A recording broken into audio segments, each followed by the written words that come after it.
G'day guys, Skits here, and welcome to episode 3 of a Road to a 5-star team. So, as you can see, right from the start here, you can see I've gotten 2 deals, one for Distin and one for Usman. And I was a bit undecisive, to be honest. I didn't really know what I should do, but I decided to get rid of Distin, and I wanted to keep Usman. I thought he was quite a good player, or Osman, whatever the hell his name is, because to be honest, we do need him there. He's quite a good player in my opinion, or at least in this game. Anyway, as you can see, it is transfer deadline day, and unfortunately, we don't have too much money to play around with. I was hoping to buy a few players, but really, we don't have too much money. But I don't know. I was hoping to just see if I could get any deals to sell one of my players, because to be honest, we do have quite an old team, or at least some of them are. And luckily, Osman, who I think is 32, or he's quite an old player. I get 2 offers for him, one of which being I think 5 million, the other one being 5.5 million.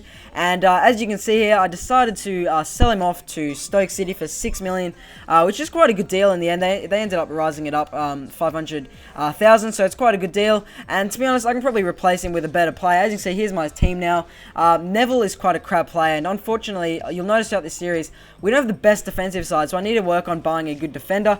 As you can see here, Anshabi, or Anshabi, I'm not sure how to pronounce his name, has gotten a 6-month injury, broken his tibia. That is quite a ridiculous injury, and he's going to be out for a very long time. So that's quite a big shame to lose Anshabi. Anyway, here's the calendar for this month. We've got quite a tough month coming up. Our first game being against Aston Villa, which is going to be very tough. Hopefully, I'll be able to draw that game. Then a game against Wigan, then a game against Derby, and finally a game against City. Now, I know this has no relevance to this episode at all, but I'm just going to quickly mention that the music in FIFA is actually really awesome. I mean, listen to this.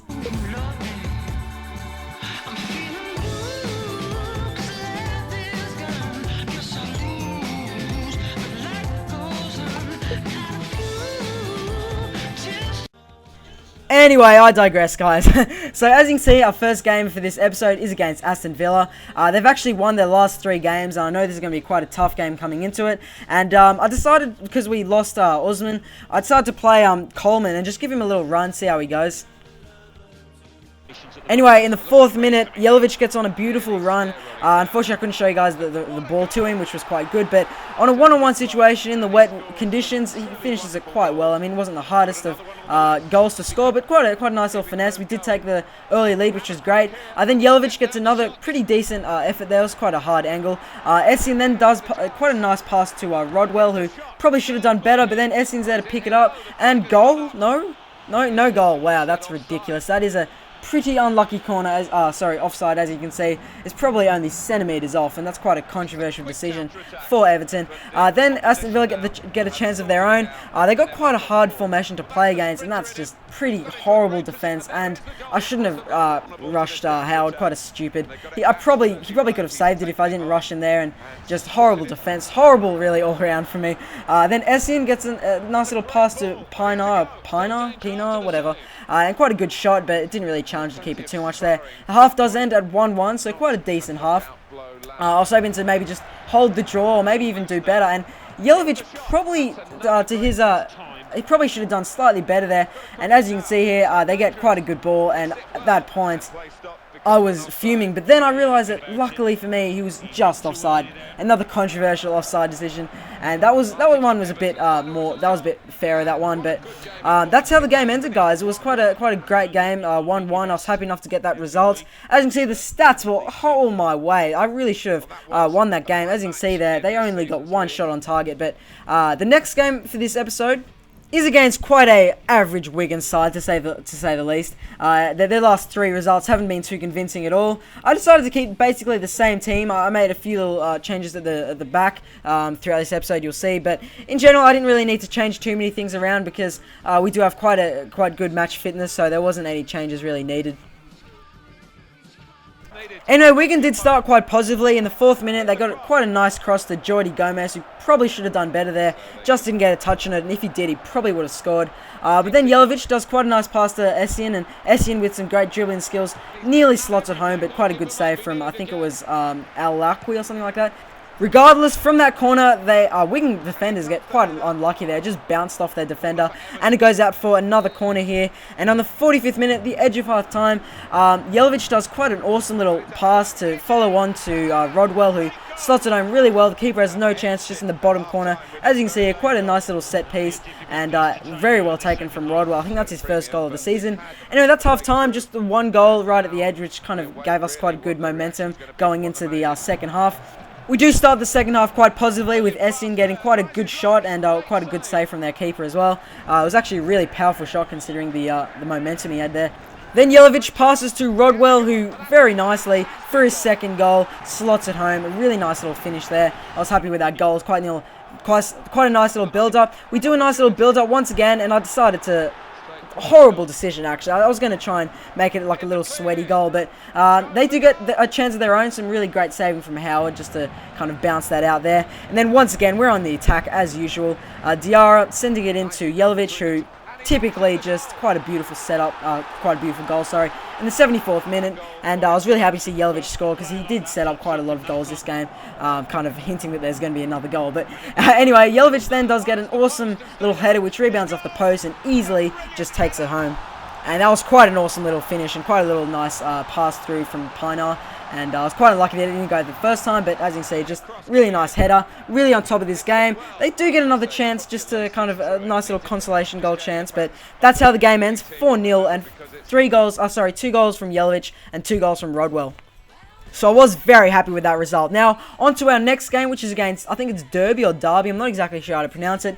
As you can see, once again, we're basically playing the same team, except for Drenthe is starting. He wanted to start. I also played Duffy instead of Cahill, just for a little bit of match fitness. But yeah, as I said, we probably need to start looking into getting a new defender because our defense really is kind of lacking, to be honest. But anyway, as per usual, we do start the game quite solidly with, I think it was Jelavic getting quite a nice little opportunity there. It was quite hard to actually execute that goal because of the distance he was at. Then Derby, I don't know why, but FIFA always seem to make it that the bad teams will just do better against you. I don't know why they do that, but they have a little chance of their own. Then they get another chance here from Heitinger. Oh, I don't think he actually plays for Derby. I think they bought him throughout this year. But yeah, as you can see, they're constantly on the attack, really. They were quite unlucky not to score just because of really good keeping. Howard really kept me in the game. Once again, another chance and Howard just blocks them out. Quite a bad half for me, quite frustrating as well. I decided to get 2 changes on at the half time just for some fresh legs, see if I could do something, better with what I had. As you guys know, this is a League Cup. As you guys might know, this is actually League Cup. So if this is a draw, it will go to extra time. Anyway, as you can see there, I did get a nice little chance. Then Diarra just sways it wide. Could have been a really nice goal considering the distance he was at. Anyway, Derby in the 80th minute have another chance to set the scoring at 1-0, but once again they can't quite execute it. If they executed it, it would have been quite a high-scoring game for them, actually. I was playing quite badly this game, and quite a nice little header there. And the 88th minute, just to maybe wrap it up for us, Jelavic, not that convincing from the distance. I was hoping I might have been lucky. But anyway, the game at regulation time finishes at 0-0, which means because it's a League Cup, it has to go to extra time. I decided to get Pinar on for Essien just because Essien was a bit tired. We do start very positively with Jelavic getting quite a nice little chance there. Probably wasn't the best. Probably wasn't too convincing here. But in the 110th minute of extra time, Diarra passes it to Jelavic, gets quite a lucky little deflection and beautiful dribbling. And what a goal, what a finish from Jelavic. He's been so prolific for me this whole season, just scoring in basically every single game he's been at. So now that we finally made a breakthrough, once again, Jelavic gets on another beautiful run, and that is an insane finish, really. In the 120th minute, that's just a beautiful finish in the top corner. Keeper had no chance, and it just pisses me off, because why didn't I do this throughout the game? But, sorry, in extra time, in regular time. But anyway, that's how the game finishes, 2-0. As you can see, it was quite a, well, actually quite an interesting game. They did have possession, but really dominated in terms of shots. I probably should have scored earlier on, but if they executed their chance, they probably could have scored earlier as well. Now, coming into this last game for the episode against City, I wanted to try and, make my team feel a little bit better about themselves. So I decided to praise them. I don't know what it would really do in the press conference. I just said, praise you guys. Maybe you can do something magical. But really, it's Man City. It's basically the best team in the game. Maybe Barcelona's up there. But they're one of the best teams in the game. It's definitely going to be a tough game. Anyway, as you can see here, we started basically the similar squad. I tried to start Drenthe again, or Drenthe, I'm not sure. Again, just because, you know, he's quite a good player. He played quite well in the previous game. As you can see, they actually lost to QPR in their recent games. They haven't had the best run of form lately, but then again, it is City, so I'm not going to come in too cocky. And typically, as you can see, they start very positively with quite a great save again from Howard. He's been quite amazing for me this whole season. Then they get another chance, and Aguero, who I personally aren't a huge fan of in real life, gets quite an awesome finish. That's just, keeper had no chance really, just amazing finish, and it probably would have been a penalty if it wasn't a goal. So they were really just on the attack the whole game. Milner then having a chance of his own, and that was actually nearly a penalty. In real life that was probably going to be called a penalty, but because it's FIFA and the decisions are weird, it wasn't a penalty. They get another chance, and as you can see, they're still on the attack. I still haven't even had an opportunity. It did take a lot of luck to get an opportunity, and really that could have been a goal if it wasn't for I think Joe Hart, is it? And then Essien gets like a sore face or something. I don't know what he's doing there. He has to go off, and that was a huge blow, and I decided to just get 3 players off just for the sake of it. And I've already lost, you know, Essien. It's already been a bad game for me. And then just to, you know, add insult to injury, they nearly scored another goal, so they didn't really add insult to injury. But anyway, as you see, here are the stats. I'm getting completely rolled at the moment. I haven't really had any opportunities at all. Once again, David Silva, who's quite an insane player, gets a ridiculous crossing for Aguero, who scores another goal. And that's just an insane goal, really. Then Milner gets a chance of his own here, just to, probably a bit of a selfish option really there. Probably should have crossed it in. Then Aguero, another chance, and I just slid him. I didn't think that should have been a red card personally, but they send me off. Heitinga, who's a very good player, gets sent off, so at the moment this is a disastrous game for me. So Man City do get the free kick, and it's Sergio Aguero for his hat-trick, and Howard has no chance there. That's a ridiculous finish, and honestly, that's just to add insult to injury, really. That's actually adding insult to injury, because now it's, what, 3-0. Aguero scored all 3 of them, and yeah, Aguero scored another goal. As you can see there, I was nearly tempted to just rage quit. That's how pissed I was, because, you know, 3-0 is actually better than 4-0, so we do get a chance of our own. This whole game I was playing quite horrible, but in the last, you know, in the last 10 minutes or so, I did start bringing it up a little bit, you know, started playing okay, I guess. Nearly get a chance to, you know, add a bit of a consolation, happy little goal, but, you know, obviously, Joe Hart, being the insane keeper he is, keeps it out again. Pienaar, actually quite an awesome, Pienaar, having quite a nice little chance there once again, 90th minute. Gibson gives it to Rodwell, and once again, quite a nice little shot there, but obviously misses because that was a horrible game. We lost 4-0, and Heitinga is gone, and Essien is injured. That's just a horrible result. It couldn't have been any worse. As you can see, though, I did bring back the stats quite a lot from the half-time, so I was quite happy with myself for that.